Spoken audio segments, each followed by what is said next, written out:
There, got a smile on. Welcome to the Grand Ole Players Company. Yes. I'm Bonnie Gill, and this is Mark, and today we're going to talk about a show that is only one act, Just Desserts.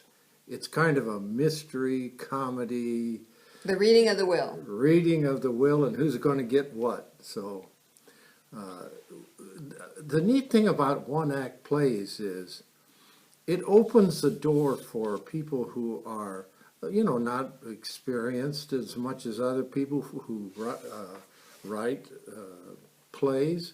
It's not easy to write a play. I've tried it. I've done it. Anyway, you can take a one act and another one act and put it into one evening of entertainment. We've put And in sometimes three. three. We call That's it the that's Triple real. Crown. Mm-hmm. And so we wanted to talk about some of the one acts that we've done.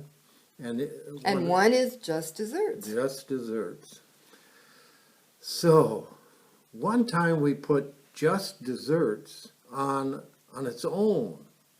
And it was so good that people like Ann Dunning, what was his name, and Helen, they were in that show.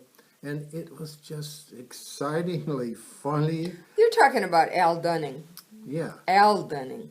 Yeah, he played the part of a lawyer. Well, no, he wanted to play. He auditioned for the part of the lawyer. Yeah. Which was really funny because he has that kind of personality. Yeah. But he could talk really fast. He talked very fast. And we wanted someone competent enough to just and for the obnoxious nephew, and so we ended up casting him as the obnoxious nephew. He went on to play in other theaters in town. Mm-hmm. He had never been on stage before, and he started in other theaters, and he ended up, what was it called? Oh, he won a cameo award at the community playhouse, and that was for Social Security. I think he was in that with Elaine Jabenis. Yeah. It was good. So the other people that we worked with, Ray Means. He's in the picture you saw earlier. I played tennis with him. He was a good tennis player. You did? I didn't realize that. Yeah, he Just was. A few notes he was there. fun, and of course our stalwarts, Ruthie Nelson and Helen Traverti. Yeah. They could always do anything like that. Anything on stage, they would do it. But it was a great way to bring in people maybe who had never been on stage. They could play the part that the girlfriend that comes in at the very end. Yeah. Of the guy who's died. The cuckoo clock or a clock kept ringing 1 o'clock in this particular play, and we'd say, "Who are you to tell me it's 1 o'clock?" Who are you to tell me it's 1 o'clock? A show that Bonnie just loved and she directed it. Did you Candle on the Table? Yeah, that was a serious show. Serious show. It was funny because this group, the Grand Ole Players, even though I started it with Mark, very seldom did we get our own way. Not very seldom, but a lot of times we wouldn't get our own way. And one of them, I had come across this play, A Candle on the Table. And it was about three women who were reflecting on their life, a real serious drama. And the board did not like to do dramas, but every once in a while I got them to agree. And since it was a one act and we could sandwich in between Anybody for Tea, which was the crazy ladies trying to get the detective to their house, and Just Desserts, they allowed me to do that. Another time when we did the 3 one acts, I actually got to direct Dressing Matilda.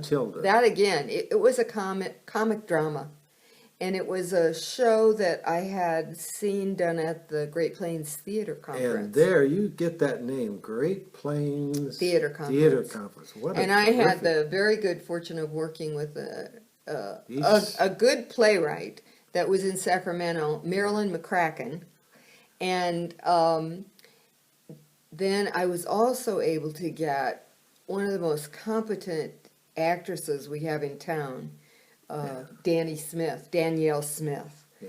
And she played the daughter, and we ended up winning a TAG award for that show. Theater award. It was, I've always said, I don't care what you do in theater, if you have a good play Right. and you cast it well, that's 90% of your work. You hardly need anything but the black room as a stage. Yeah, well, you just let them go and make sure they're not doing anything totally wrong, but usually they can just handle it. It's, yeah. And I wrote a few one acts and did them, and I have to tell you this. I wrote a little play called Yank and the King. Yes. And I just took it from the Connecticut Yankee in King Arthur's Court. And I probably mentioned this once before, that the line in the play was... What meaneth okay? no, come on. The line in the play is, okay, the Yankee, he was telling the king, now, okay, let's get together and get this solved. I'll bring the sun back if you do what I tell you. Mm-hmm. And Merlin, the kid playing Merlin, threw this line in there. Okay, what meaneth okay?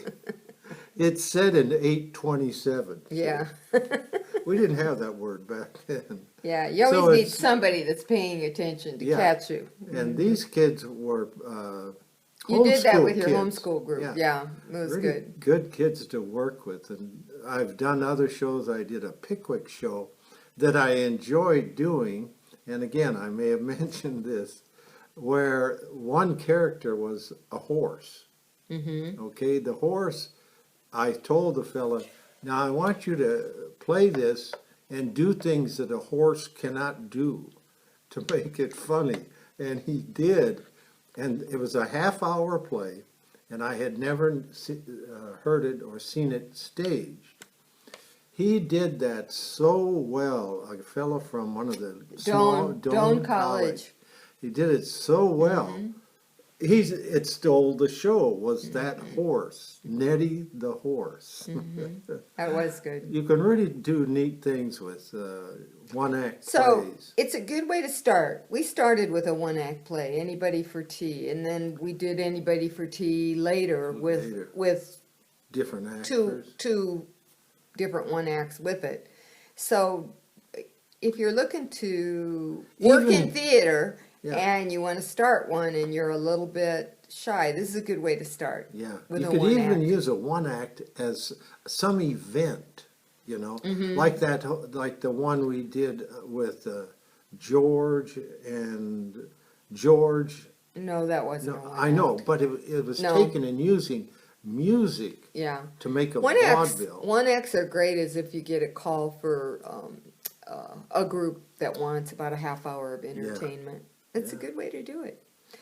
All right? Yeah. Thanks again for coming. We have this beautiful painting of my daughter right behind me. It's secret. Mark Manhart and Bonnie Gill. Grand Ole Players Theater Company.